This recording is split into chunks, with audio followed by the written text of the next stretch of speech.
So hi everybody, welcome along to this course called Mindless Potential. It's part of the FPMT introductory program called Discovering Buddhism. And as the study of Buddhism is the study of the mind or consciousness, this is the very first lesson in the series called Discovering Buddhism.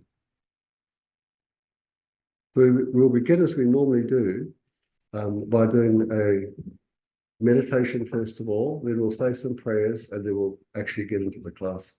So please get comfortable in your seat. Basically, this means that you're sitting with your feet sort of flat on the floor or on a cushion that's on the floor, and that your back is straight, and you can place your hands wherever you like. So what's really required is that you're just comfortable in your seat. And you can either close your eyes or half close them or keeps them completely open.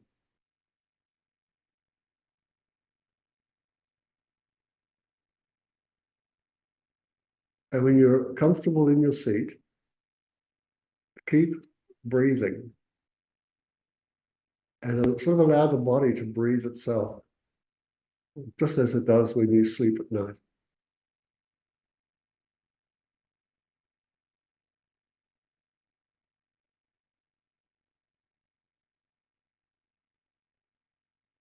And while you breathe normally and naturally,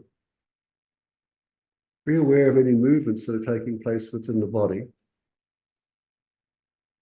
Because whenever you inhale or exhale, small movements will take place.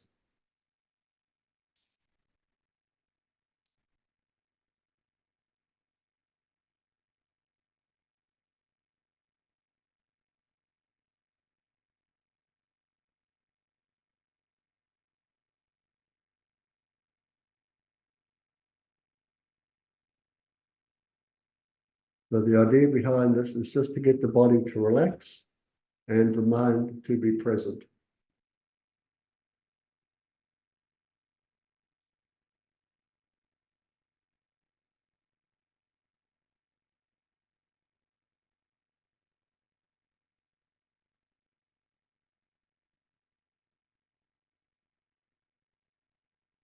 So imagine that the body is completely relaxed and that you're aware of this relaxation.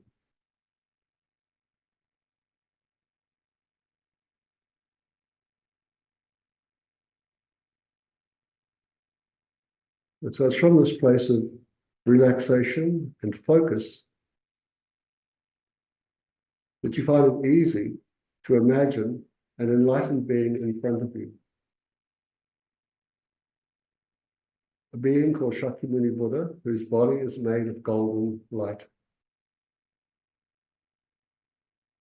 He's sitting on a throne, and he's surrounded by many other spiritual mentors and teachers and other meditational deities.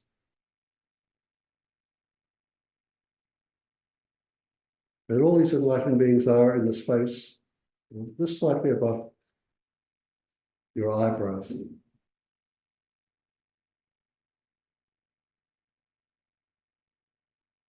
So the enlightened beings are in the space in front of you, and surrounding you on the ground, sitting on seats just like yourself, are all sentient beings, every being with a consciousness.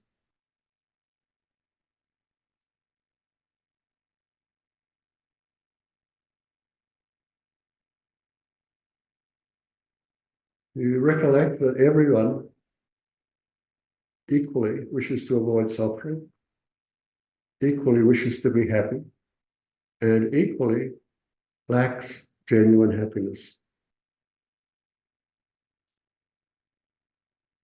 Although this is the case, the causes of suffering can be dispelled and eliminated, and the potential for genuine happiness abides equally within all of us.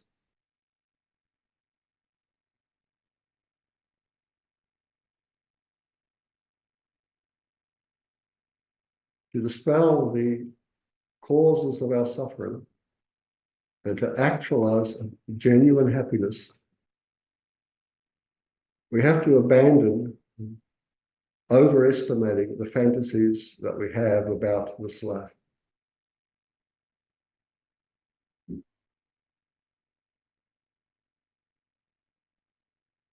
But this is possible because, after all, they're just fantasies. So to help us do this, we're going to rely upon the enlightened beings that we've imagined to be in front of us, the teachings that actually still exist, that brought about their enlightenment, and the community of enlightened beings. This is called placing our lives in the safe direction. In brief, it's called refuge. We're going to take refuge together, and we're going to do it not just for ourselves, but for the sake of every living being.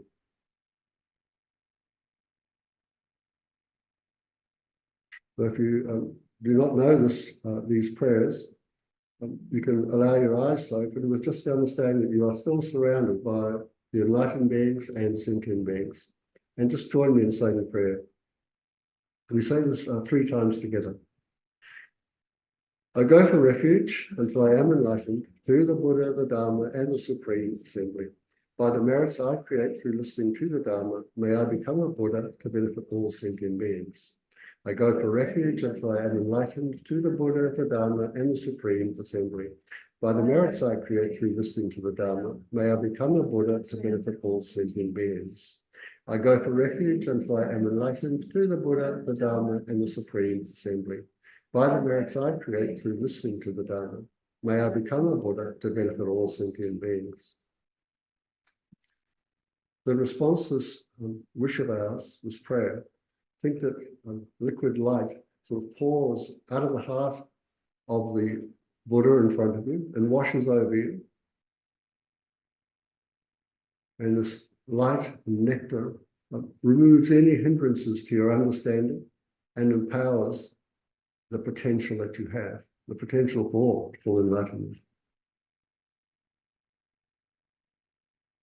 So your body and mind are sort of clean and clear like crystal.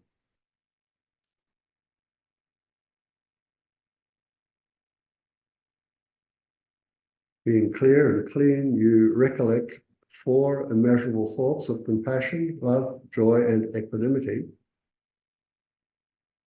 And you decide to establish every being within those 4 states.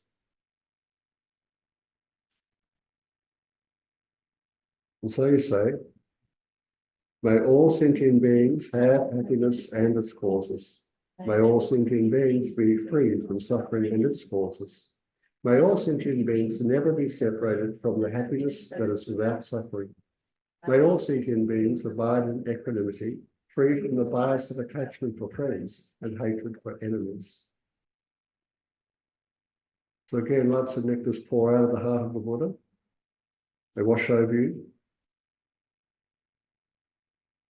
And the light of nectar reveals these 4 qualities to be natural reflections of the mind's nature.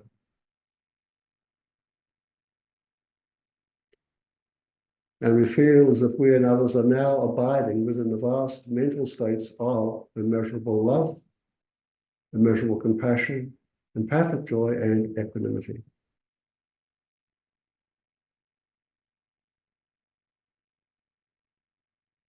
And with a sense of ease, you recollect the merit field, all the Buddhas and the Bodhisattvas above you. And with faith in their qualities, develop a sense of devoting yourself to cultivating these qualities yourself. So you're preparing yourself to make offerings to bring about a generous state of mind and overcome miserliness. You're preparing yourself to make confession to rid yourself of the afflictive mental states. You're going to dedicate all of your intentions to achieving the goal of enlightenment. So please, again, join me in saying, reverently I prostrate with my body, speech, and mind. I present clouds of every type of offering, actual and imagined. I declare all my negative actions accumulated since the beginning of this time and rejoice in the merit of all and ordinary beings. Please remain until the end of cyclic existence and turn the wheel of Dharma for living beings. I dedicate my own and others' merits to the great enlightenment. And then acknowledging that all phenomena are without an independent nature and exist in mere name, prepare to offer your body, speech, mind, merit, and the world system itself to accomplish the goal of enlightenment. And join me in saying, this ground, anointed with perfume, strewn with flowers, the golden Mount Mary, 4 continents, the sun and the moon. I imagine this is the Buddha field and offered. May all living beings enjoy this pure land. Idam Guru Ratna Mandala Kamnayatayahumi. So release the offering, and the Buddha accepts it with delight, and he smiles at us, and we look up into his eyes. So you're looking into the eyes of the Buddha, and you feel accepted and completely at ease.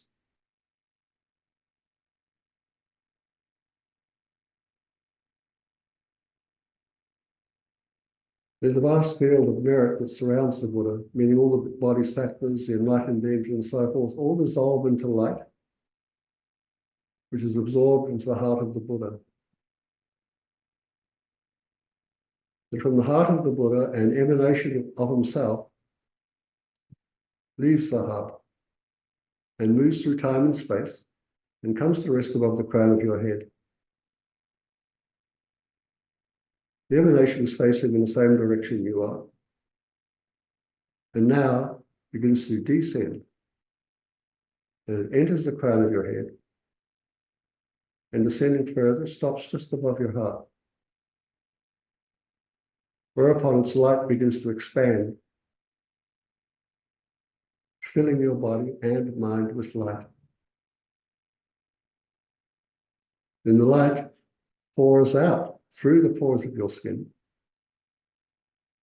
and begins to fill the 10 directions of space.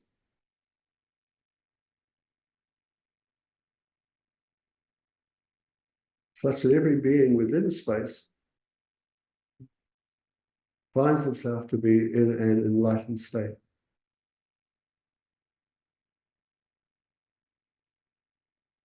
The boundaries of self and other have vanished.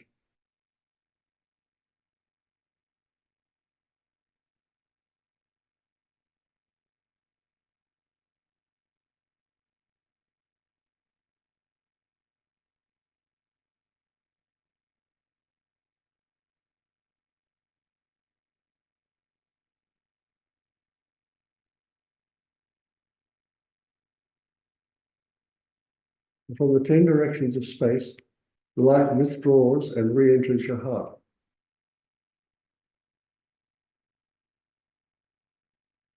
You find yourself sitting on the seat, breathing normally and naturally.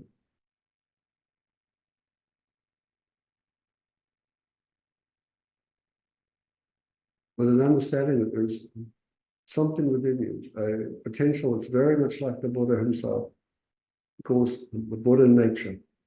This is being awoken.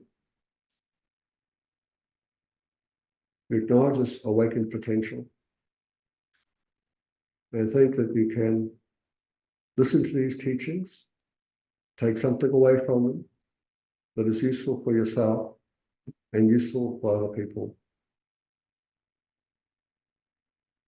And breathing in through your nostrils, exhale through your mouth, allow your eyes to flutter open if they're closed, and just move your body, move your hands, your feet, shoulders, and just bring your awareness back to the room.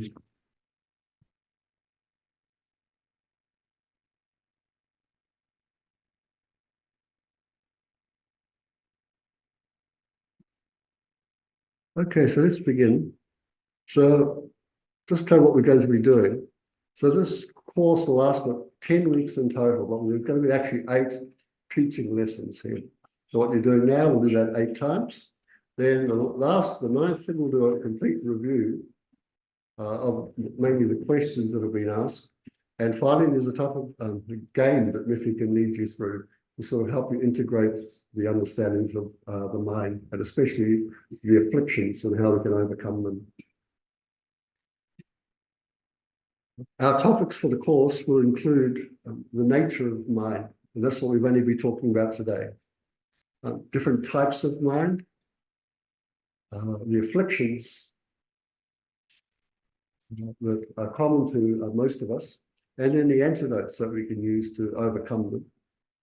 And finally, we'll talk about what it means to be us, human beings with a potential to actually awaken.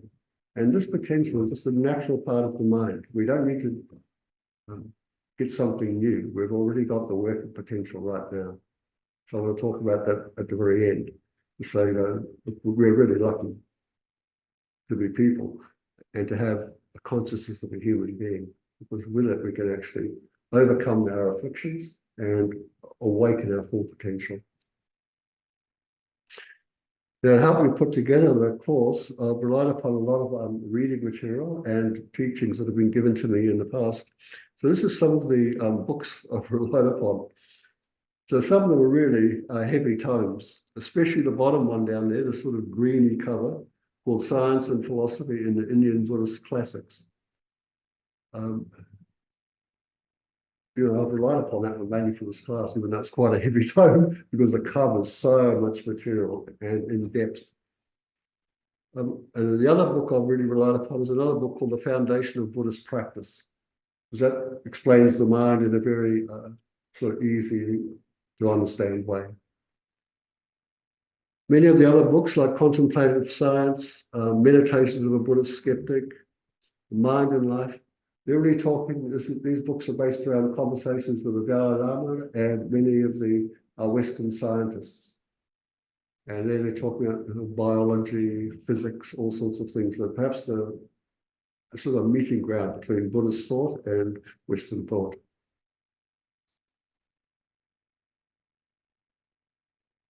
And we have quite a large collection of these. We have all these books in our library, and we have quite a good section on mental development from a Buddhist perspective in the library. Now, today, I want to talk about 4 topics. One is just called 3 things. And here we're just going to present like an overview of the Buddhist way of looking at the mind and the world. Then we're going to talk about, is the mind the brain? And then I'll define the mind, and then we'll look at some of the characteristics of the mind, in particular 2 of them. The purpose for doing it and setting it up like this is because I have to answer some questions that are put forward in the course, because later on there's an examination. If you wish to undertake it, you'll have to answer the same questions. So I'll answer the questions, put them out to you, and see if you can sort of recollect them. But don't worry too much about it, because at the very end, I'll review the whole lot, and all the questions will be answered, and you don't have to do the examination. If you want to, of course, it'll help you remember. So let's have a look at these 3 things. So as you can see, there's the 3 things are matter, awareness, and non-associated composite.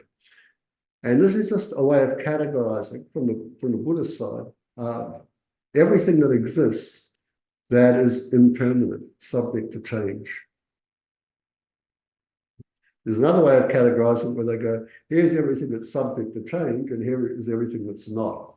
And this is called impermanent and permanent. And there's another way, there's lots and lots of ways of categorizing things. But I just put this one up primarily because it really relates to this course that we're doing.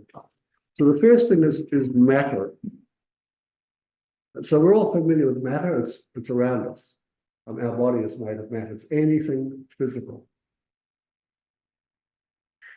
So the Buddhists call this material matter, and it's defined as anything that is established by particles. This is very much like the Western scientific view, saying everything is made up of atoms. This is sort of Buddhist atomic theory. And this matter is any of the phenomena of the 5 senses. So anything that you see, hear, smell, touch, taste. That's matter.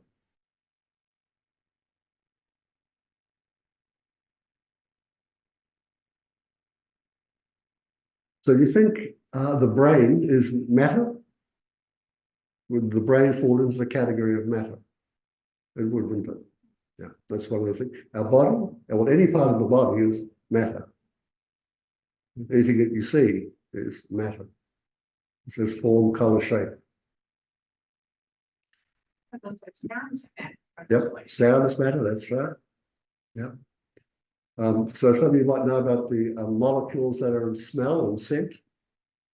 You know, I know that when customs officers now have things that where they can actually pick up the scent of the drugs that are being brought into the country. So that's matter. Now here's the one that's mainly we're going to be focusing on, is called awareness. So awareness is defined as clear and cognizing, or clear and knowing. So cognition or cognizing is just another word for knowing. So clear and knowing, that's the definition of awareness.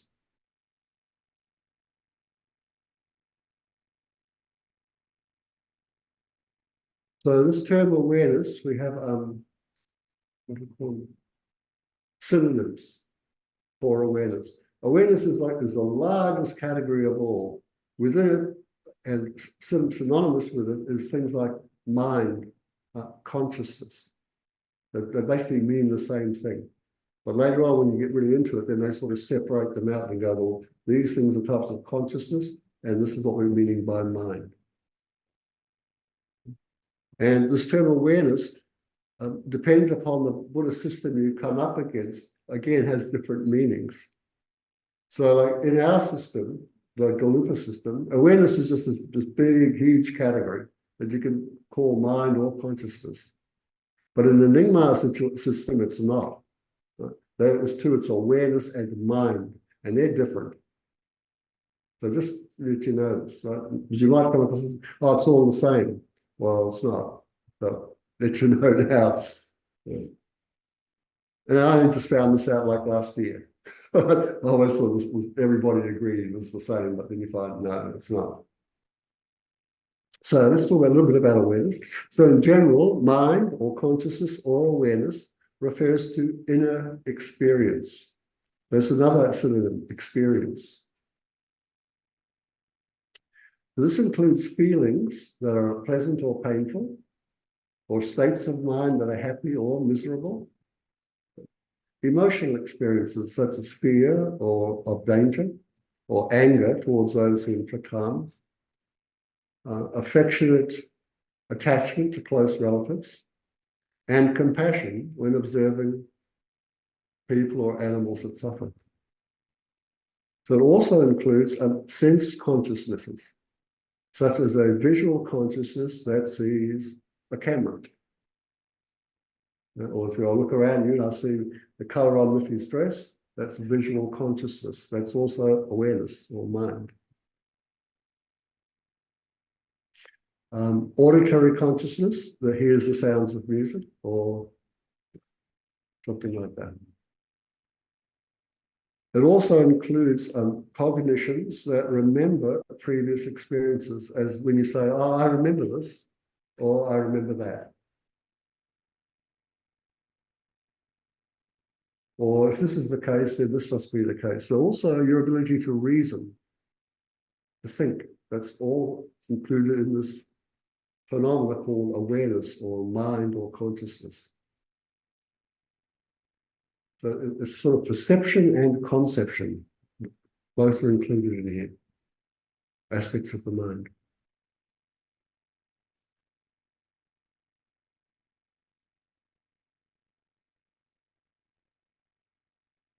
So in this book called Science and Philosophy in Indian Buddhist Classics, the mind, says here, whatever position one holds, that the mind is material or immaterial, in general, what we call consciousness is known to exist based on experience.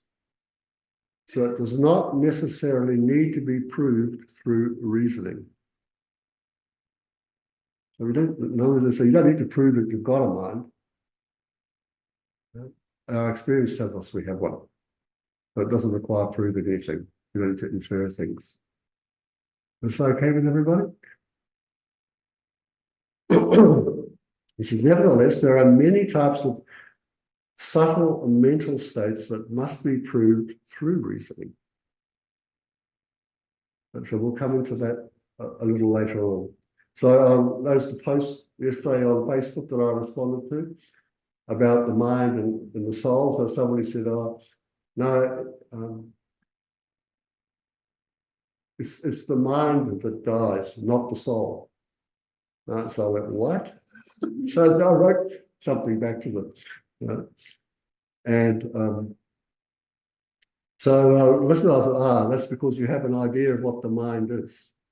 And it's very different than what my idea is. So they're probably not aware of more subtle states of mind than the thinking mind, the conceiving mind. And I often have an idea, of course, that the mind is something physical, isn't it? Or comes from something physical. Or to say that it's the mind that dies. So this is awareness, right? Now we have this last category called non-associated composite. So that is the phenomenon that's not matter and it's not awareness. It's not entirely one or the other. So one of those phenomena, the most simple one of all, is people, persons. So persons are not mental phenomena because they're not clear and known, and they're not entirely matter. They're a combination of both. Yeah.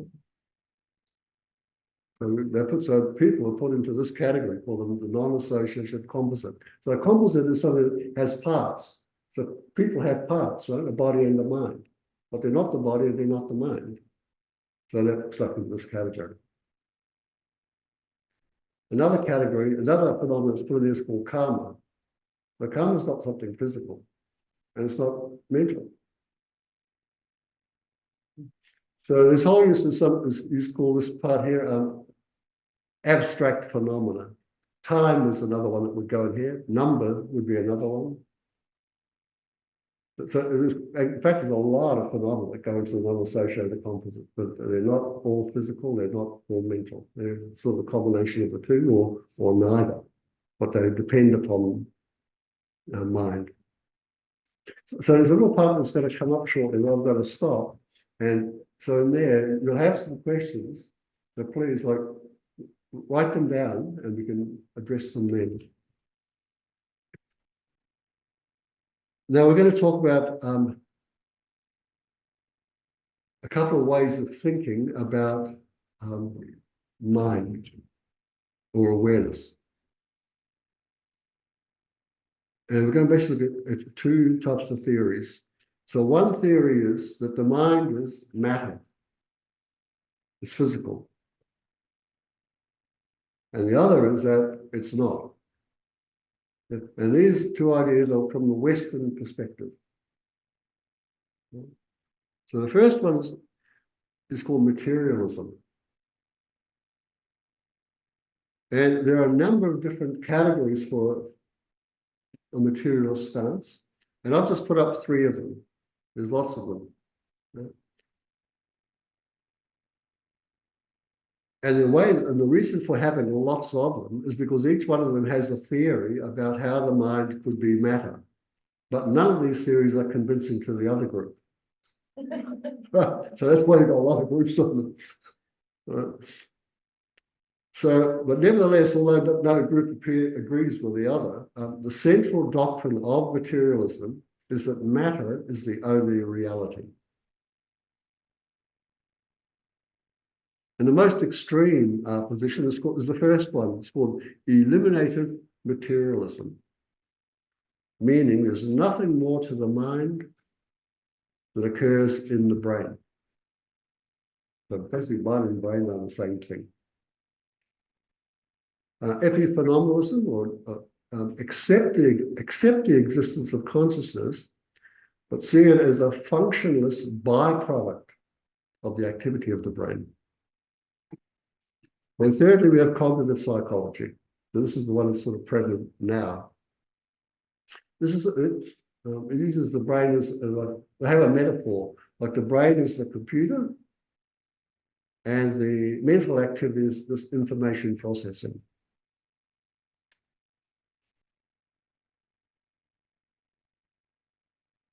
And Rupert Sheldrake says, you know, if all these theories sound unconvincing, that's because they are. So, like I said, none of these groups of materialists are convinced by the other group's arguments. So this is one way of looking at it. Right? It's a modern take, actually. This idea of materialism is very modern. Before that, we had a different idea called dualism. So anybody recognize this face? Yeah. Who is it, Stephen? Rene Descartes, that's right. So Rene Descartes was around the 17th century. And his philosophical view is that there are two separate domains in which we live our lives. Right? One is the physical and the other is the mental. So our senses perceive the physical reality, and the mental realm is where we think about it and make all our decisions. Mm-hmm. That was his idea. However, what the other thing went along with this idea was that these two phenomena were two independent and individual entities. They're quite separate from one another. They exist within themselves, independent of one another. Now, there's a lot of arguments against this idea too, and this idea is actually basically being refuted. We basically don't believe in this idea anymore.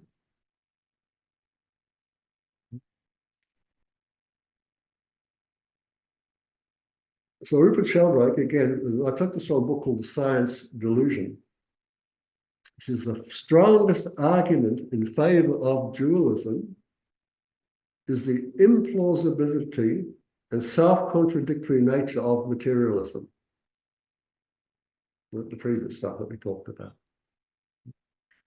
Now, the strongest argument in favor of materialism is the failure of dualism to explain how an immaterial mind could interact with the brain, because they're independent of one another, right?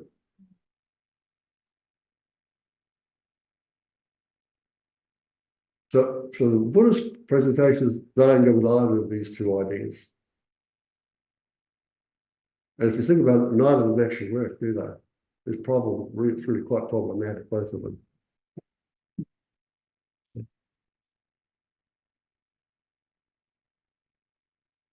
So at present, we don't actually have a science of consciousness. So this is taken a lot from B. Alan Wallace on a book called Embracing the Mind. And in it he says, modern science has no means of detecting the presence or the absence of consciousness.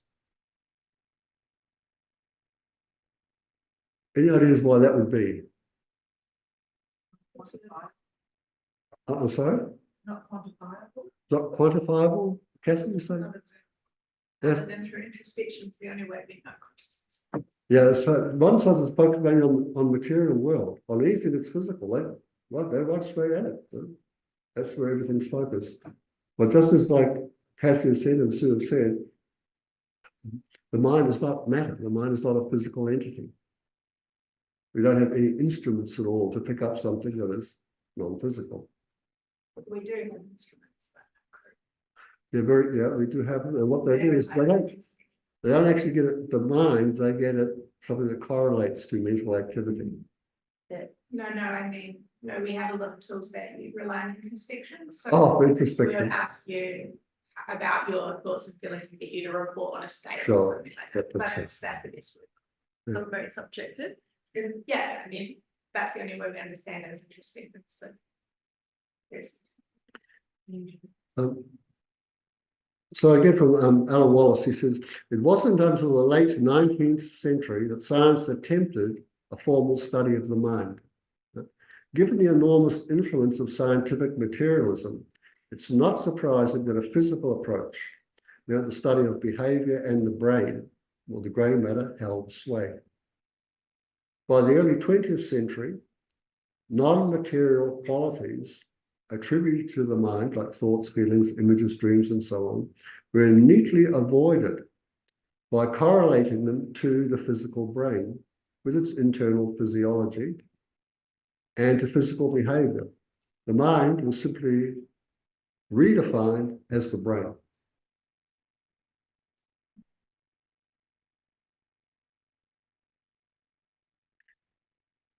By assuming that mind equals brain, that all subjective states boil down to physical functioning, brain science has placed itself in a very difficult position.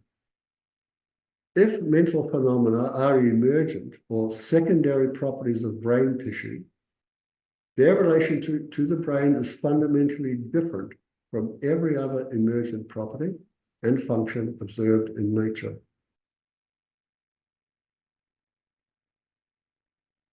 As the present modern science has no means of detecting the presence or absence of consciousness, it has no compelling method for identifying its origins, its function, or its outcome. Although correlates between brain functioning and behavior have been discovered, no one has explained what it is about neural systems that could enable them to generate or even influence first-person experience.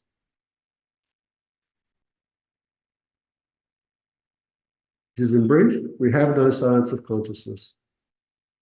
Although our scientists have no instruments to measure the presence or absence of mind, we do have more than 200 definitions of mind with no agreed upon consensus.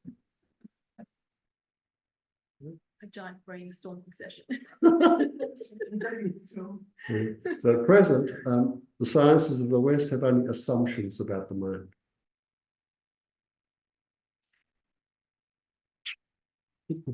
This final slide coming up.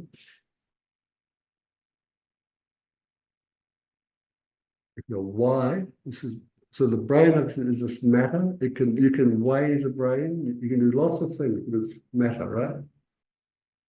But mind itself doesn't lend itself to any quantitative measurement. You don't have anything to measure mind. No instruments for it. Just read out the title. So the title here is The Brain is Not the Mind, and the Mind is Not the Brain. Again, from Wallace, he says, in fact, in the theory of brain correlates to mental states, such observation is missing.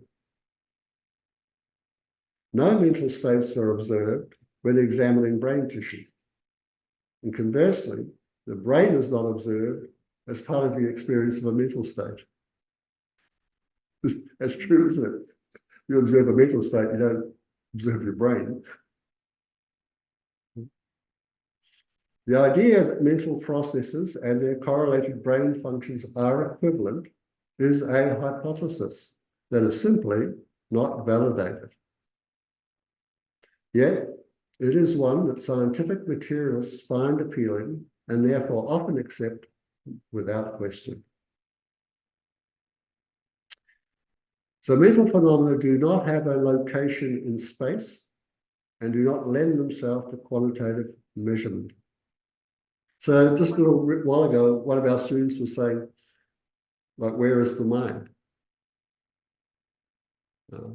So the first thing is sort of really easy to think, well, it's not beyond the body. It's not out there somewhere, right? So then you think, well, it must be in here. And that was his position. I was thinking, you can't even really say that. Because you have the space beyond the body, right?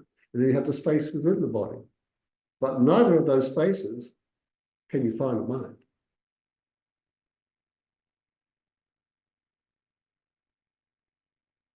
Yep. Because it doesn't lend itself to qualitative measurement, yet we all have one, right? Because we all experience. So you really can't say it's outside you. I mean, you can, of course, conventionally speaking, it's not out there. But then again, it's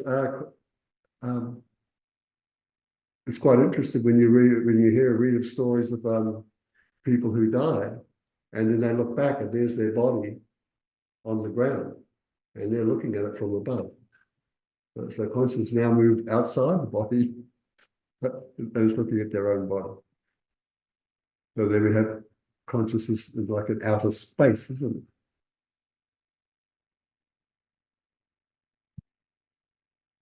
So I just put forward this. So this is not proving that the mind is not the body, right? It just sort of gives you something to think about.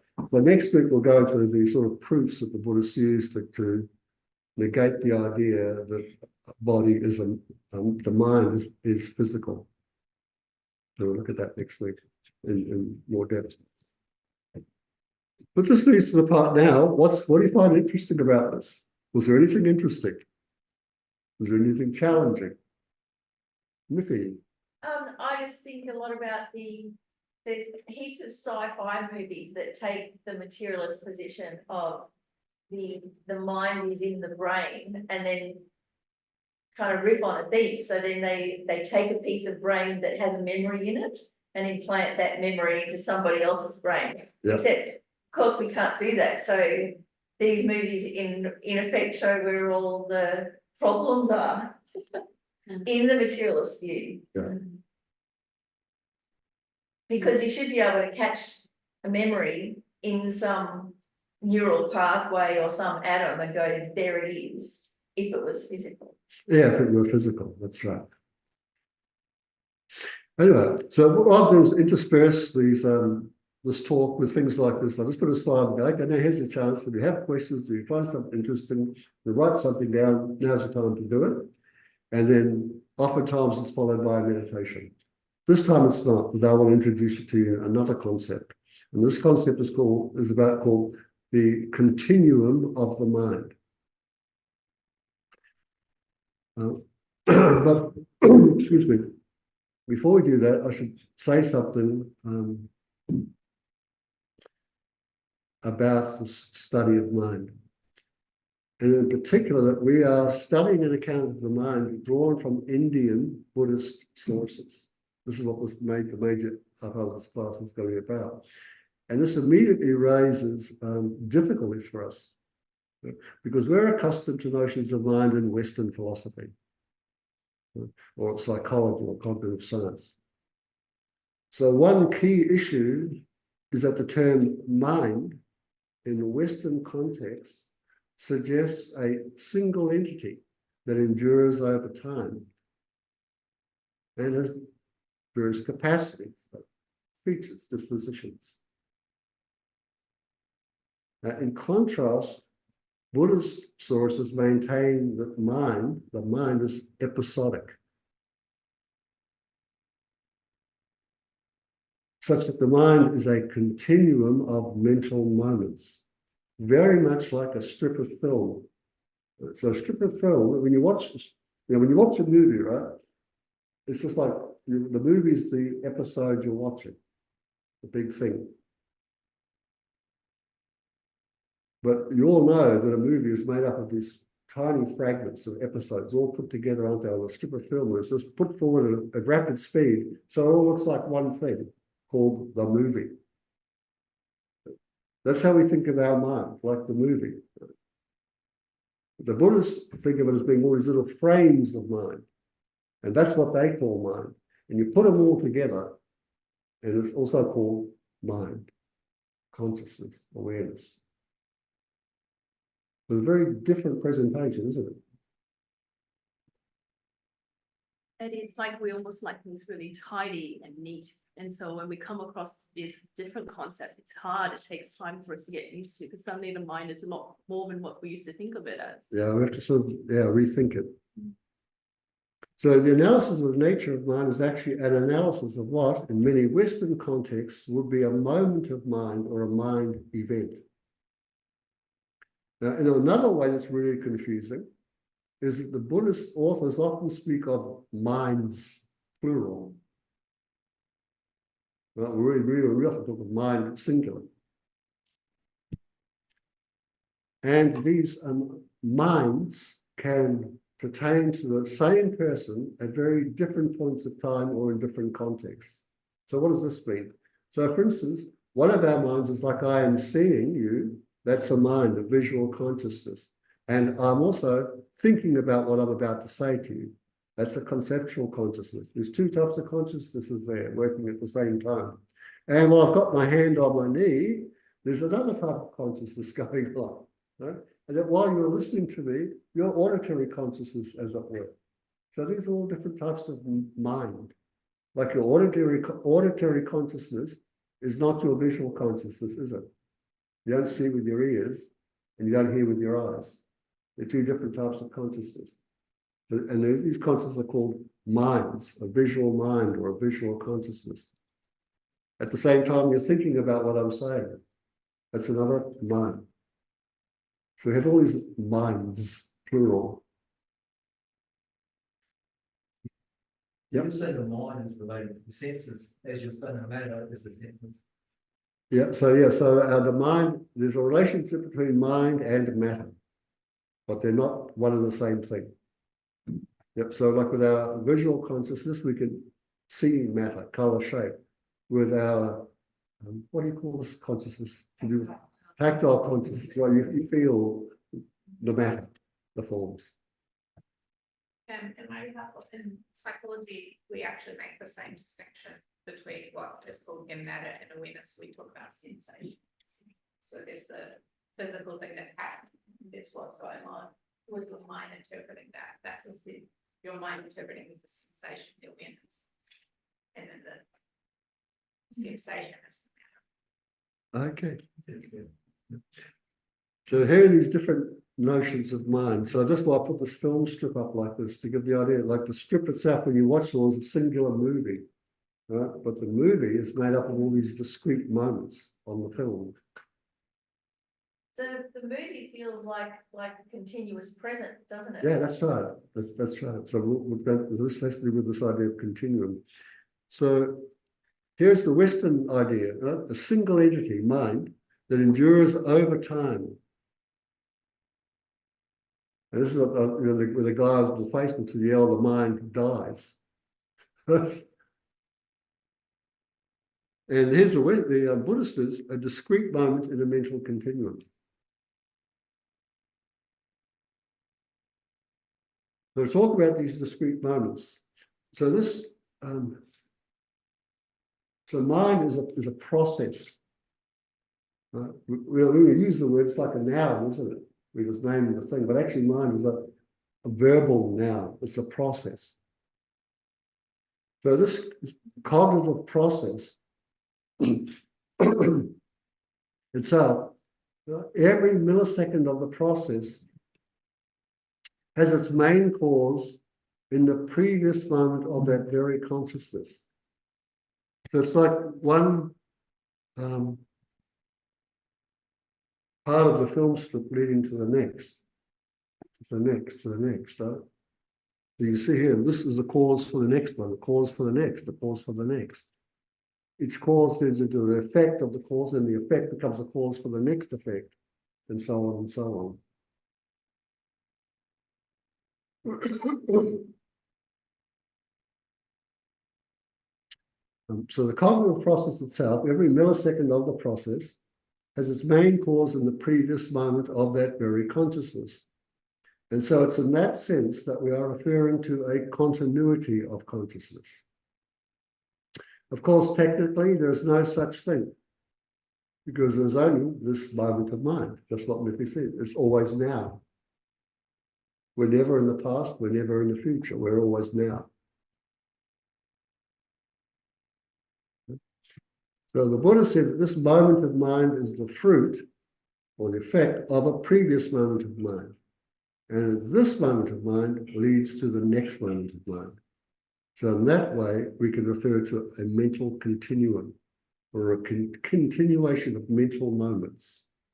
And that continuation of mental moments we call mind. I know, it's like, yeah, you got to get your head around it. So what I want to do now is do a meditation to demonstrate to you that there is a continuum of mind. You all have one right now. So this does not require your eyes to be closed. What actually requires is your eyes to be open and for you to have a pen and paper in hand or a phone that you can write something down. If you don't have, we have some at the side here, so you just put your hand up and we'll get you one. Okay, so this is what I want you to do. I want you to look straight ahead, right? Like where I'm sitting. So you're looking at something, aren't you? You're all seeing something here. I want you to take any three things that you can see that stand out to your visual awareness and write them down. Now, go.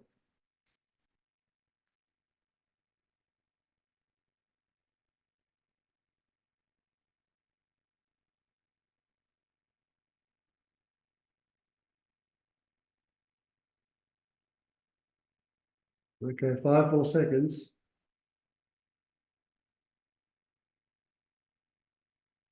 Now you've written them down, now name them to yourself. So you can actually say what they are. I want you to imagine that later on, you can remember these. Okay. Now, turn to the right and look what's on the right side of you. Okay, again, same thing. Look, find three things that you can remember about what's on the right side of you. So you can see the right goes from here to the end there, so don't be shy of going right down there and looking at them and write them down. Three things. You've got 20 seconds.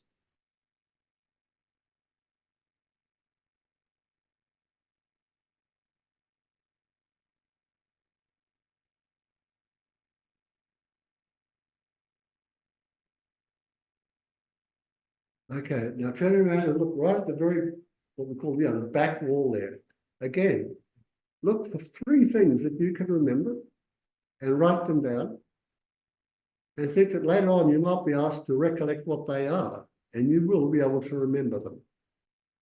Any three things.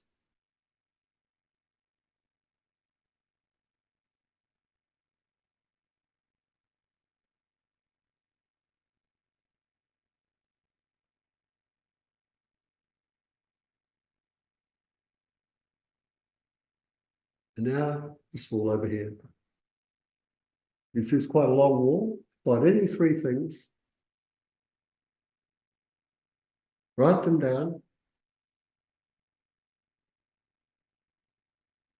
And after you've written them, like name them to yourself, right? So you don't have to look down and go, okay, I looked at this, this, and this. That's what's there.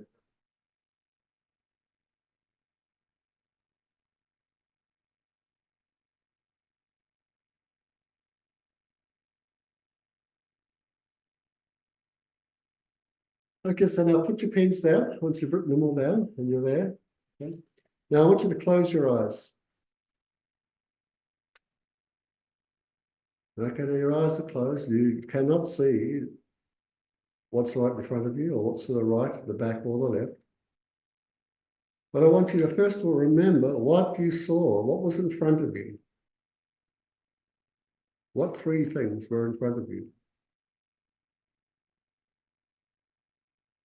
So just name them to yourself. Like 1, 2, 3. Now imagine you're looking towards the right. There are three things you saw and you named and you can remember. What are they?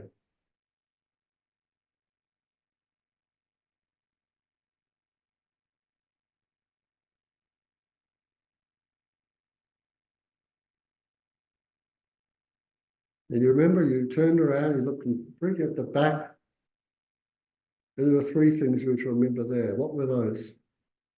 So name them to yourself.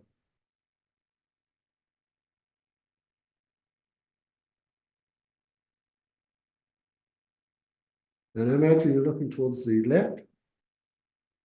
You saw three things. You wrote them down and you named them. Remember what they are.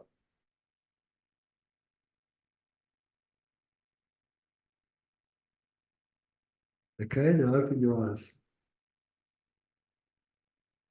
Was anybody able to remember? Did anybody forget or something up the front? Huh? So nobody forgot? What about this side? It was good. The back, everyone remembered? And how about over here? Yeah, so some of you remembered and some of you forgot. I didn't forget.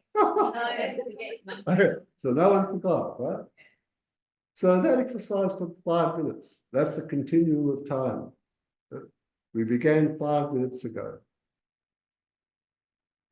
In that continuum of time, your visual consciousness went from here to there, to there, to there. That's a continuum. It was episodic because you started here, and when you moved there, this fell away, and that appeared. And when you look there, that fell away, and that appeared. When you turn over here, that fell away and disappeared. Episodes of visual consciousness. Then when your eyes were closed, the whole lot vanished, didn't it? So that continuum suddenly stopped. The continuum of visual consciousness stopped. Then I asked you to start thinking, I said to you, name them, and you did. Your conceptual consciousness began naming.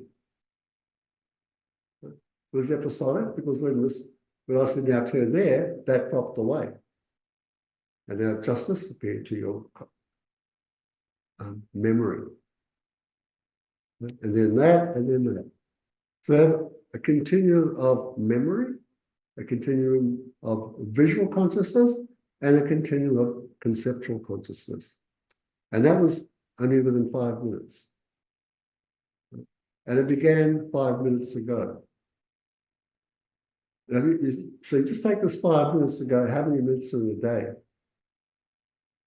Or in an hour, so there's 12 sections of that 5, right? So you do this 12 times a day. You go out into the world, it's all episodic. And yet there's a continuum of it. And you did it today, ever since you woke up this morning. And you did it yesterday, and the day before that, and the day before that. These are all continuums of consciousness called mind.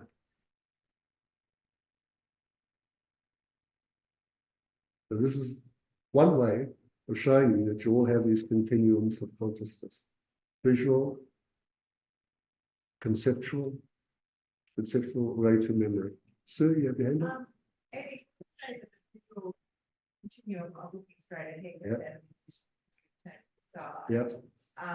And then when we close our eyes, they all subsume. Yep. So where are they coming from? Is it an imprint? Is it a seed? Well, it just depends. So those depend. So the mind only would go, it's a imprint, a seed, sorry. So there are different ideas about why this happens and how it happens.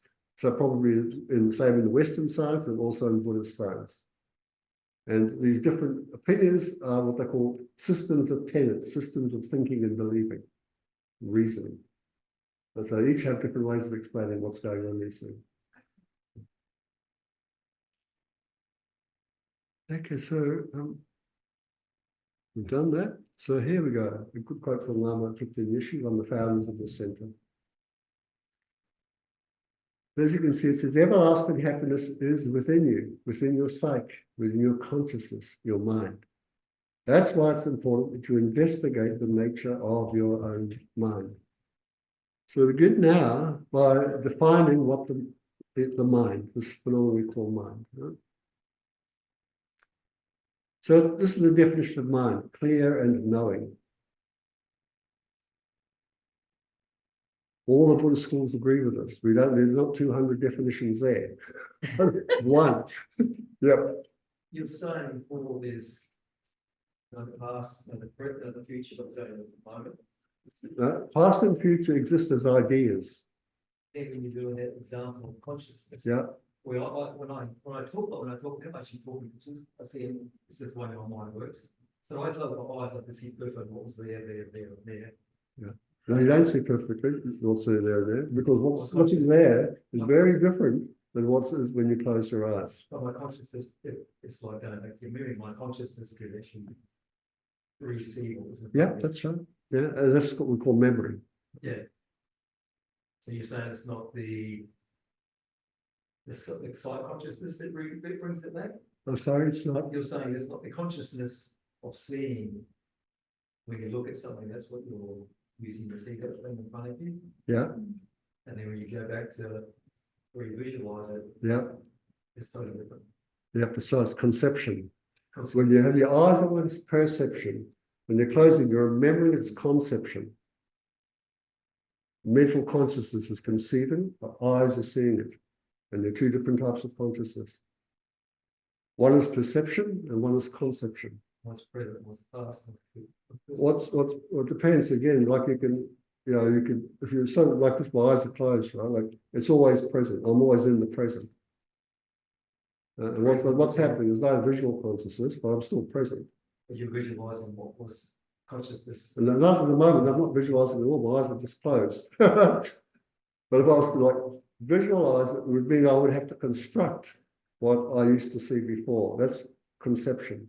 And that will also be happening in the present. I'm doing it now, like for instance. There's no such thing as conscious visualization, looking back to seeing what you saw. You never, Can you, you never see what was actually there when you say, I'll look back. What you're seeing is the idea of what was back. What's present, like when I say what's present, it's gone. So, yeah, so it's present, but it's actually still there as in the physical matter, even though you saw it in the last continuum of the mind. okay. We have to come to this because that's all about another different thing, and this is what's called impermanence. Jenny? Building on that question, Rod asked, does past and future exist at all? Yeah, as ideas, conceptions, ideas. Yeah. So this comes to mind. So in this, you've got to find lots of things like this because it's quite challenging in a way. It's like lots of ideas you have, it's like, well, they all get shaken. So clear and knowing. All the Buddhist schools will agree with this. And what I really like about this is that clear describes the nature or entity of this phenomena called consciousness. And knowing is the function of consciousness.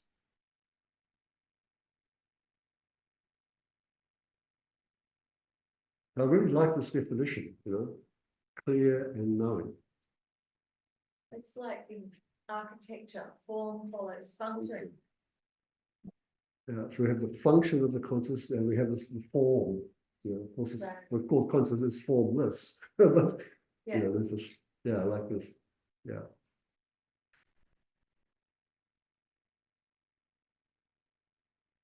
So we're going to talk a bit more about this. Yeah, this clear and knowing, even though we're talking about the entity and its function, they are the function is not something separate from the form, and the form is not something separate from the function. They're like one thing. So just like I've got a hand here, you can see the palm of my hand and the back of the hand, and they're both the hand, part of the hand. Mind or consciousness is like that. It is clear and it's knowing, and they're one. You can't separate one from the other. Not wherever there is knowing, there is clarity. Wherever there's clarity, there's knowing. They're one entity.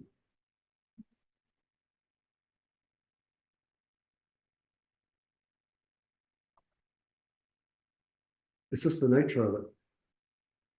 Because they're two different. Yeah, you can have something that's clear, right? That doesn't have knowing, like a mirror, right? The clear surface of a mirror, but doesn't know anything.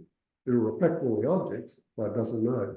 The mind has that ability to reflect objects, but it can also know them at the very same time. And the knowing doesn't have to be clear.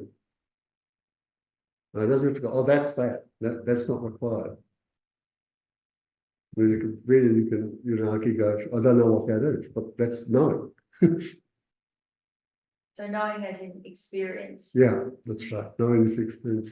So Yeah. I think I'm opening a Pandora's box here, but kind of like AI, it's clear in a way because it can regurgitate facts, but it doesn't actually know what to do with it. Like it can't have any experience to draw on. Well, no, it won't be. It depends, I guess, because we're now going to talk about this word clear because it's got a number of different meanings. But before we do it, we'll just we'll go to the knowing first because it's simpler. Right? Then we'll go to the clear. So it's a knowing. So I think it's just the engaging with the contents of an experience. So you could know badly, for instance. Yep, that's right. You can know unclearly, it doesn't matter. There's no thing about like how clear you know. It's just the fact that you engage with it. It's engaged. This is awareness means engaging or relating to an object in a cognitive manner. So mirrors and computers have images that arise within them, but they do not have minds. They are not aware. So add awareness to the definition. But it doesn't have to be a conscious act of will or an emotional bond or even an understanding. The mind gives rise to something, and as it rises, it's apprehended. The process is not of two events happening consecutively, but two functions occurring simultaneously.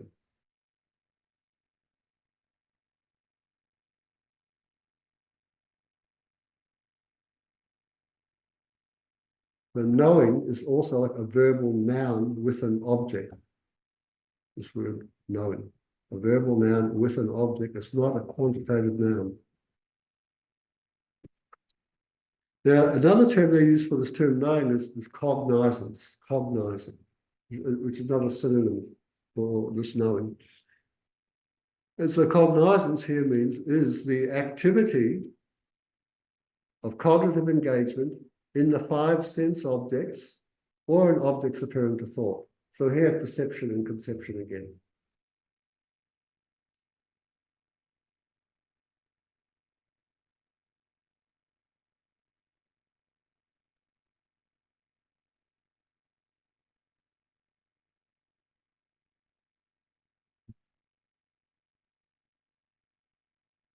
So while the mind is clear, or perhaps luminously clear, the capture of the two senses, because they will come up again with this word luminous.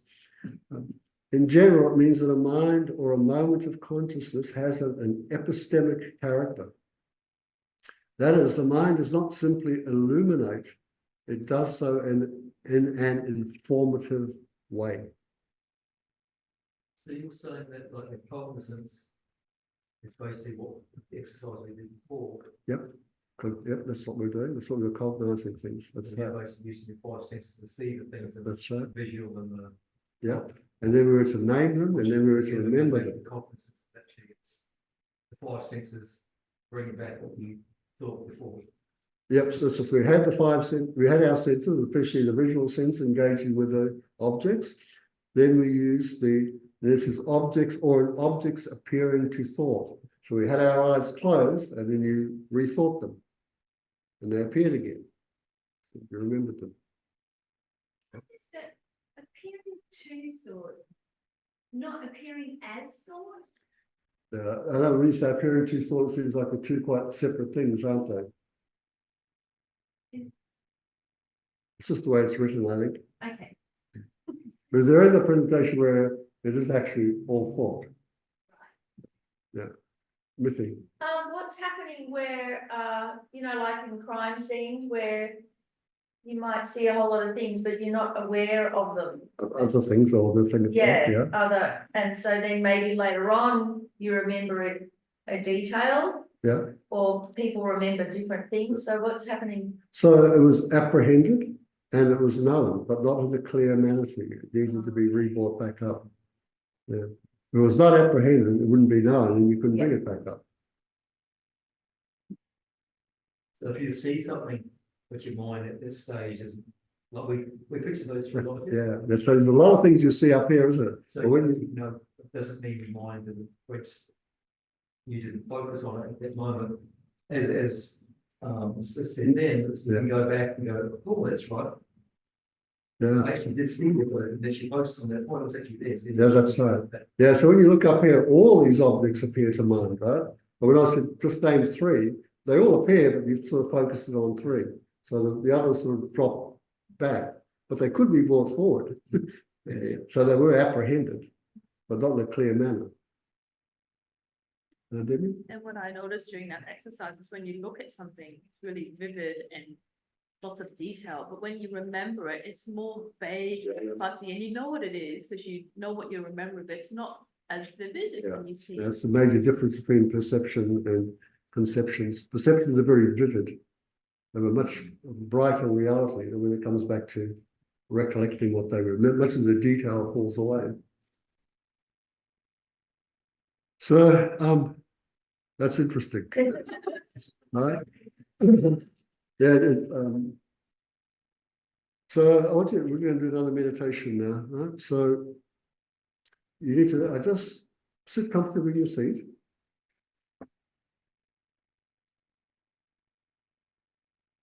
And now I want you to bring your awareness down to your navel, down to the belly. So you're quite grounded.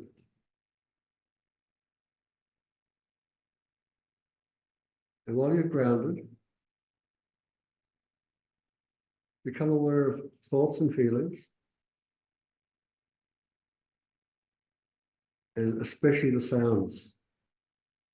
So you're sitting here grounded, but you're really trying to listen for any sounds that appear. Any sound at all. And when a sound does appear, no matter what it is, I want you to ask yourself, how do I know that?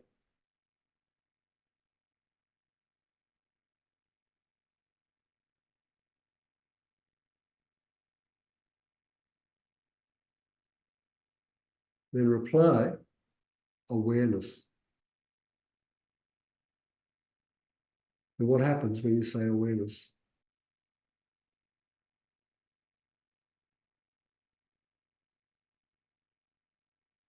That is awareness. And it's not you. So just rest in that knowing.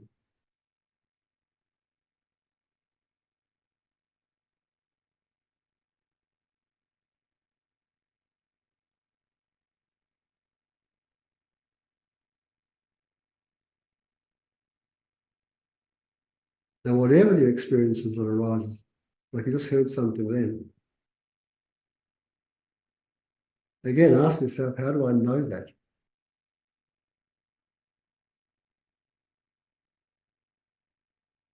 Reply, awareness. What happens after you say awareness?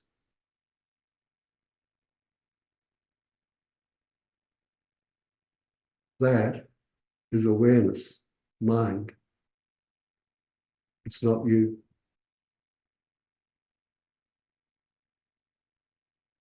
But you can rest in awareness. Rest in the knowing.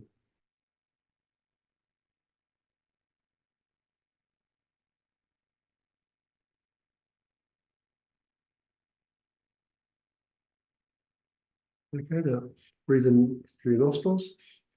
Exhale.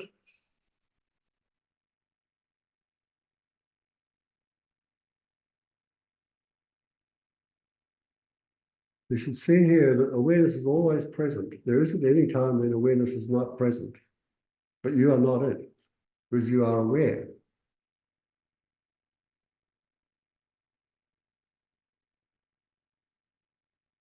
Is that clear to you? Why can't it be awareness? Because you have it. You cannot be what you have.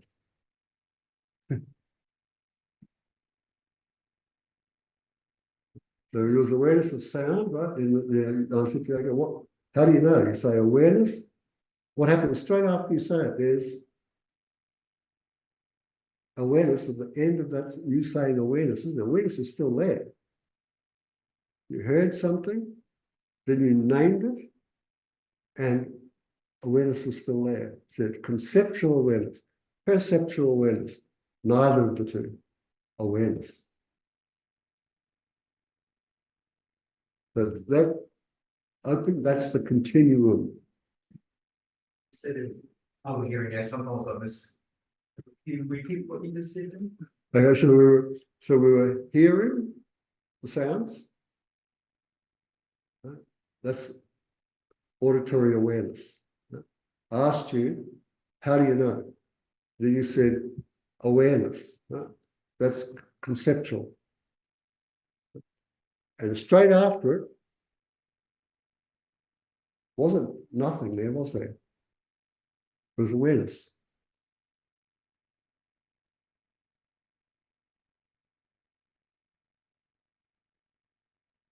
So that, like, is always there.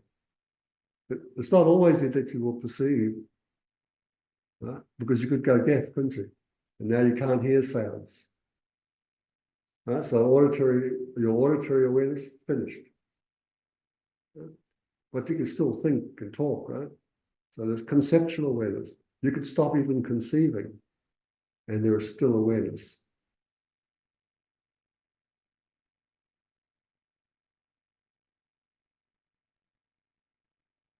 When But- would you stop conceding and still be awareness? I'm sorry, will you Sorry, when would you stop conceding and there still be awareness? Could you give me an example? just stop thinking? Because you don't think all the time, right? So you're not thinking, there's no conceptual awareness going on, I but there's see. still awareness. When you're in a coma, Yep, even then too, but there's other things going on in comas as we know. Yep, So I'm hearing it here. Before I got hearing aids, yeah, I'd be like at Langton National Park, I wouldn't hear much. yeah, But I knew what it was, it sounded like. And I was consciously trying to recognize that sound. sure. Yeah. But hearing aids, and I realized it was you. I don't know. Yeah, yeah, So the fact that we might walk in together in the forest, you can hear the waterfall, but I can't. mhm, But conceptually, if I know sure. I know what it sounds like. Yeah. Even though I don't know it. Yeah. So that's just the two different types of the perception and the. And the perception, that's right. And then neither. So are you saying we're just always in? Awareness is always present. Yeah. And this is a thing, so this is called the continuum. And you never find a beginning to it, you'll never find an end to it. In fact, all you can do is recognize it, but you can't sort of go like, So it's actually a definition thing as well, it's like blind. And so, and you've seen fire truck before you're blind. Yep. And you'll say, I can see that, I can see that within my mind. Yeah. Like different option, like not visual perception, I can suddenly see it within my mind, and that's a visual perception. So that's the mental consciousness, consciousness. mind's eye. I've seen. So you're conceiving a fire truck from when, before you saw a fire truck? Sue, Awareness is always present. I can understand that like an object, a focal object is the basis of consciousness. Like we need a focal object for awareness or consciousness or not. So conceptually it's a mental image. Conceptually it's something else. In the case when there's neither, but awareness is still always present. yeah, Is it just awareness of Yeah. awareness? yeah, that's right, yeah, you can be aware of awareness, aware of awareness itself. Because that's its property, is to know. That's like it know itself.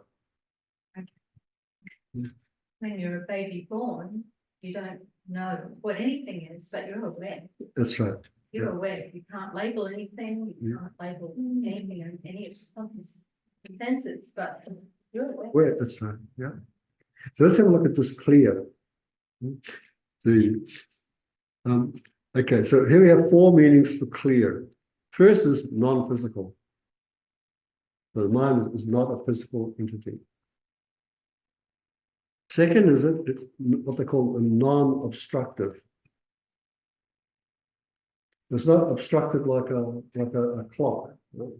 So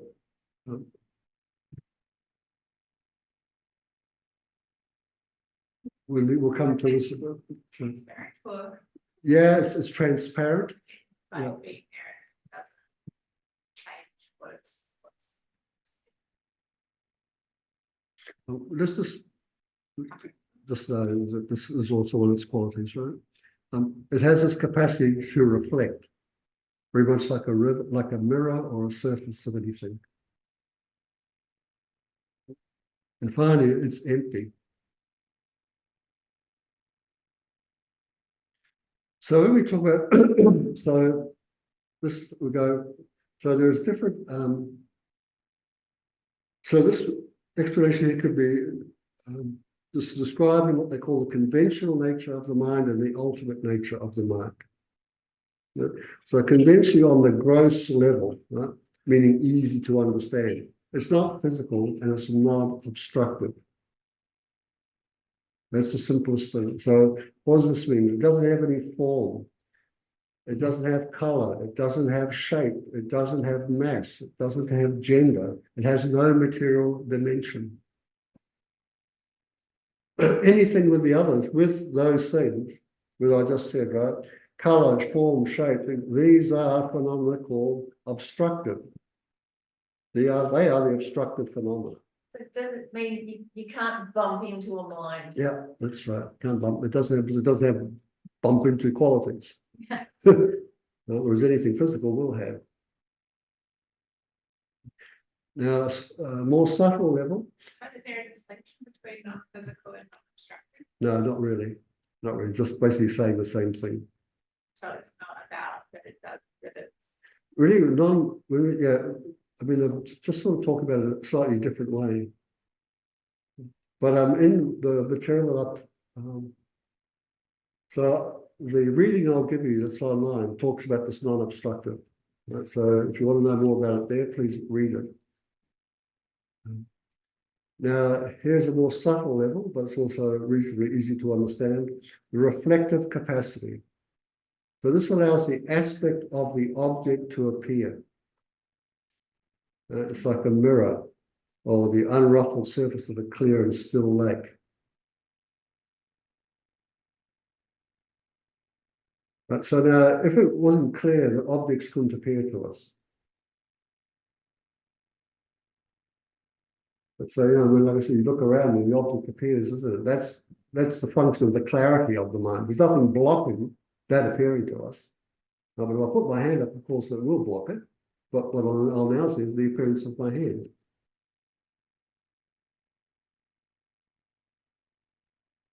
So the mind itself can be, like I said, obstructed, right? But the mind itself, no. So like I said, following visual consciousness, to get at that wall, that visual consciousness can be obstructed. All I've got to do is go like that. Now I can't see it. But mind itself is not like that. So this is this reflective capacity. So like we say, don't we? Just reflect on it. So it means think about it. But now you've like I said, well, I was looking at one of you and said, okay, or you're looking at me. So I said, now just turn around and reflect on how Eddie appeared to you. Then it was, suddenly you start constructing images, conceptual ones of me. So it's appearing to your conceptual mind. So memories are like that, aren't they? They're not the actual thing, but it looks like it. There's an appearance arising. 5 minutes. Sorry? 5 minutes. Thank you. So here we have this last one called empty. So this is the most difficult portion to understand. But it means it's like the mind does not exist independently of something physical. But like, for instance, our body and brain and our physical thing. It's not independent of it. Like we saw with Descartes saying, well, no, it's independent. We go, no, it's not independent. It's dependent. Because it's dependent, it is empty of an independent existence. Excuse me. Is it the brain that it's dependent on?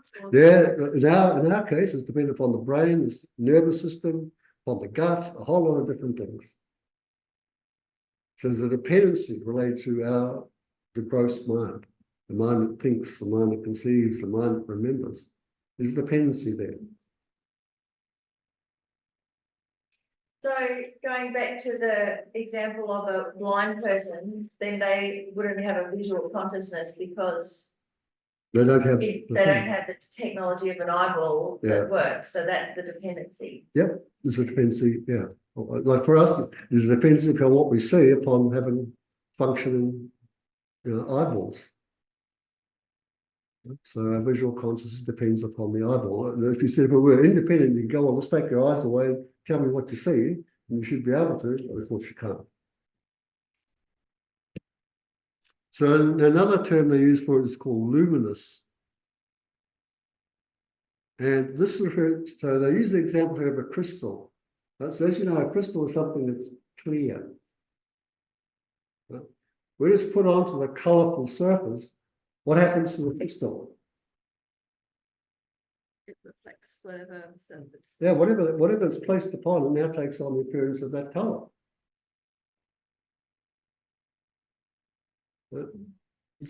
Mind is just like that. Whatever like appears to it, now it takes on that form.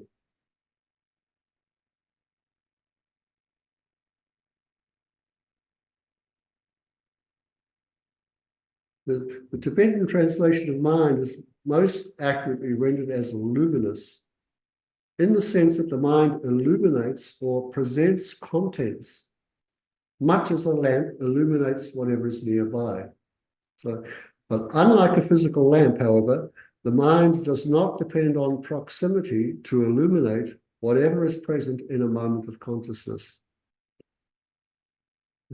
For instance, if you thought of the Eiffel Tower right now, it could be presented to your mind, right? So it doesn't need the Eiffel Tower to be like right here. That's what it means by this illuminating quality of mind. It does not require proximity like a lamp would to illuminate something. Obviously, it just needs to be presented to mind, and there it is. Just like the idea of a crystal, you put, doesn't matter what object it's placed upon, it's going to present it, and it's going to take on its shape, color, and so forth. The Buddha says, this mind, O monastics, is luminous. This is taken from the Pali Sutras. It is defiled by adventitious defilements.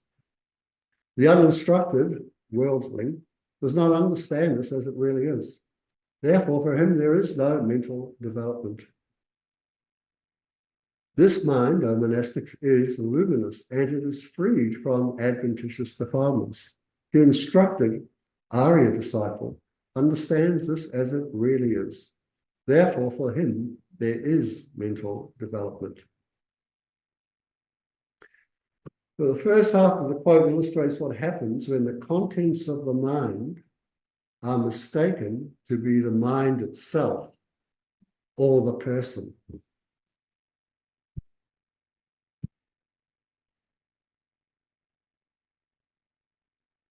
So we often think, don't we, that what we think like is us. And that's what I want to try and point out to you, like even with awareness, you're not that. You don't. What? Or what will feel as us. Yeah, that's not us either. Feeling is mind, feeling is mental. We always say, I feel this, and then, like I am that way. I think this, so it's true. It's not. You're not what you own. You own your thoughts. You have thoughts. You're not what you have. You have feelings. You cannot be your feelings. They affect you, no doubt about it, but you're not that. It's like the same thing of saying, oh, the brain and consciousness, they're one and the same thing. We're like saying, well, me and my thoughts, they're the same thing. I'm that. My feelings of me, that's me. You're not.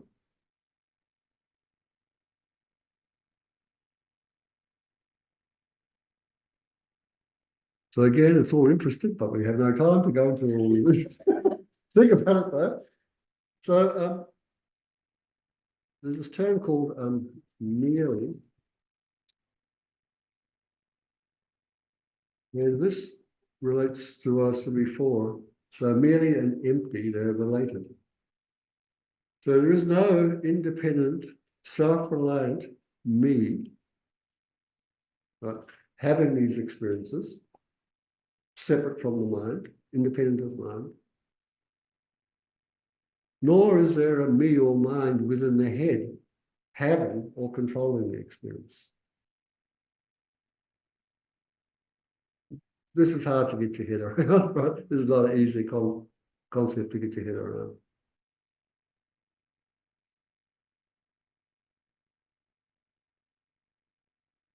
So the operative word there, no independent. That's right. No independent me. That's right. Independent, not dependent.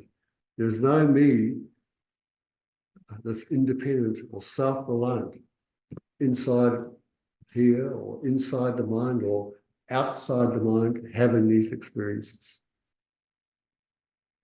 And this is the one like what Descartes put forward. Right? They're quite separate things. No, Because everything is dependent. everything is dependent. There's nothing Especially independent. go back to collectively. Yeah, it's all dependent. Created from. Even though it doesn't look like it, we often forget it. It's all dependent.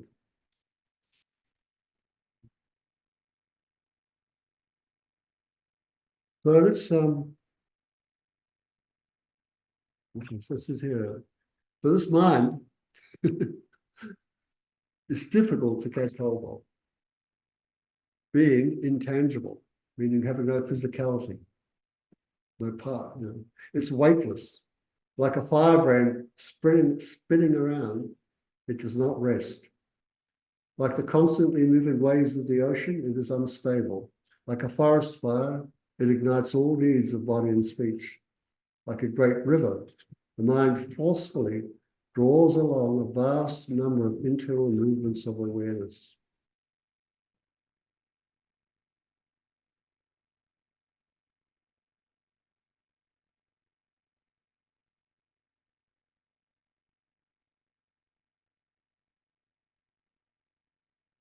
I mean, there's a lot to think about in that quote, isn't there?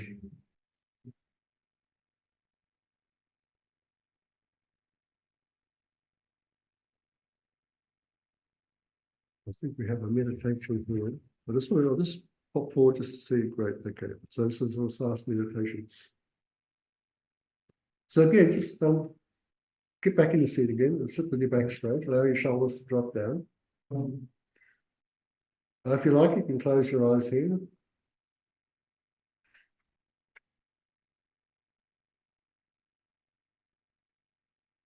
Breathe normally and naturally. And I'd like you to imagine your mind to be like a boundless, clear ocean. An ocean that's clear and has no shores. It is without shape, color, or form. And this ocean is in the center of your chest. And I want you to let your awareness sink into this infinite ocean-like deep mind at your heart center.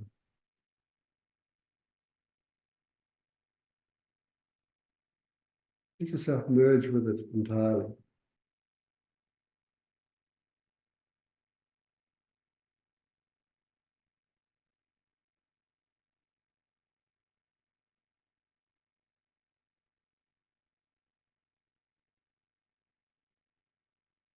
Imagine feeling a sense of peace and bliss.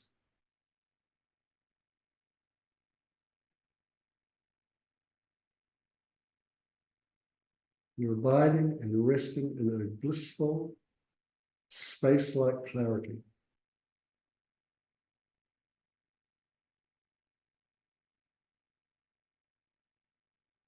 Like an ocean of space-like clarity.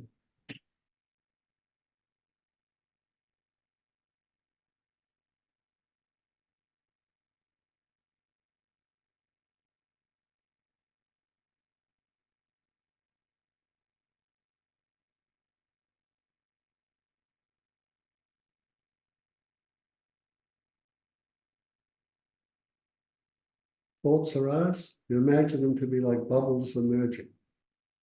And there's no need to pay them any heed because they naturally dissolve back into this ocean clarity.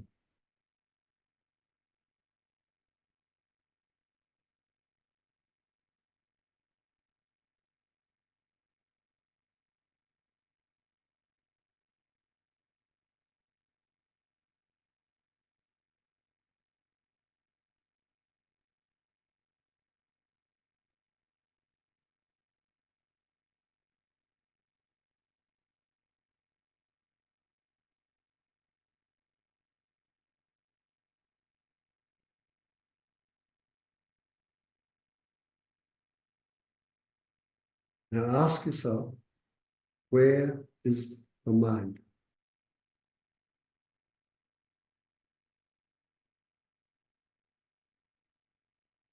And in the space that arises after that question is the clarity of the mind.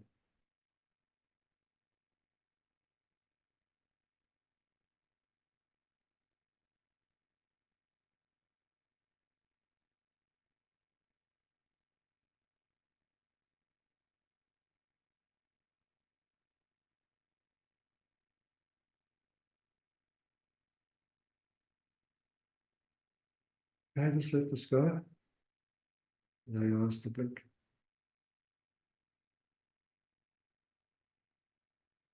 So I'm just thinking here, you might find that how that's not uncommon when you ask yourself a question that there's a space that opens up, isn't there, before you can have an answer.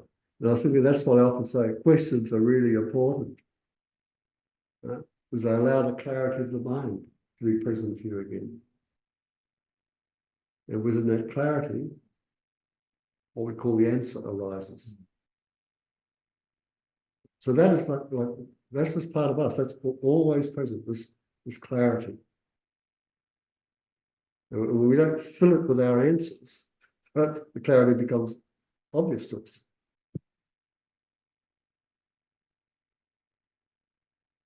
You might have heard that question where I think in the Hindus they ask, who am I? You know, we're out to ask that question, like, who am I?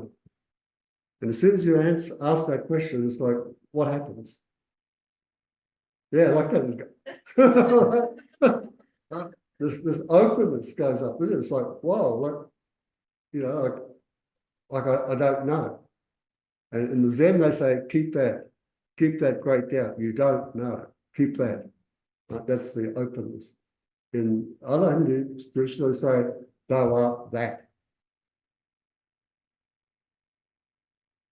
So this is this last thing later on, we come to the person. Who's the person?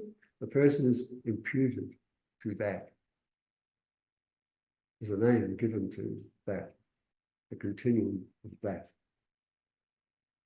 That's who we are. So we're not conscious, we're not the body, but we are a name given to that. I, me. Okay, I think that's our end. What did I like to think about, right? So the who I am is not necessarily because We're not. in all the readings of Buddhism is question everything. Yeah. Whether the person you're sitting and telling something, Yeah.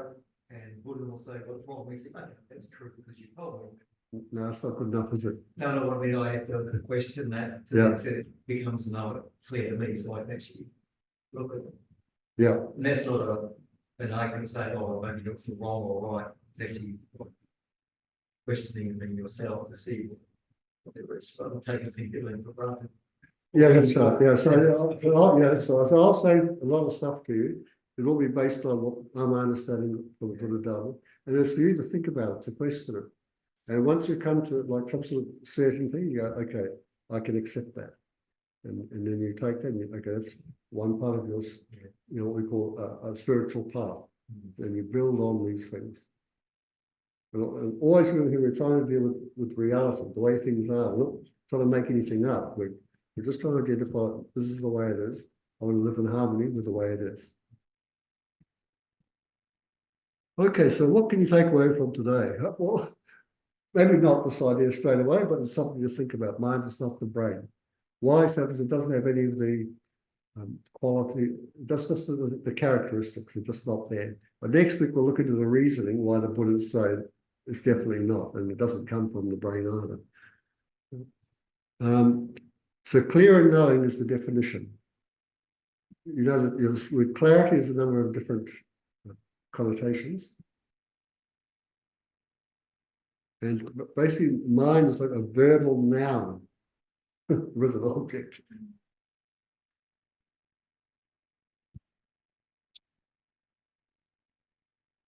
So we have some material up on the site. I gave Riffy a new thing to put up called the nature of mind. Right? that thing I sent you a couple of days ago, I'll check. yeah, Be so, on there today. yeah, and that's got the material about this non-obstructive stuff in it, that you might go, what does that mean? Just read what you can of it, because the clear and the knowing that's in the first couple of pages, it might do your head in. So just take it easy, Blow right? your mind. Blow your mind, yeah, it's a lot to comprehend in it. Next week, we're going to be talking about these continuities of consciousness and the causes of them. And this is where we'll say, okay, it's impossible, it's not the brain as a substantial cause for a mind. It's a contributory cause, it's not a substantial. So you have this down, okay? So it's, so I can see nobody fell asleep. You're all thinking, that's great. So that means merit is being created, energy is being created about this topic. So dedicate the energy to our awakening for the benefit of others. So join me in saying, due to the merits of these virtuous actions, may I quickly attain the state of the Guru Buddha and lead all living beings, without exception, into that enlightened state. May the supreme jewel, bodhicitta, not yet born, arise in me.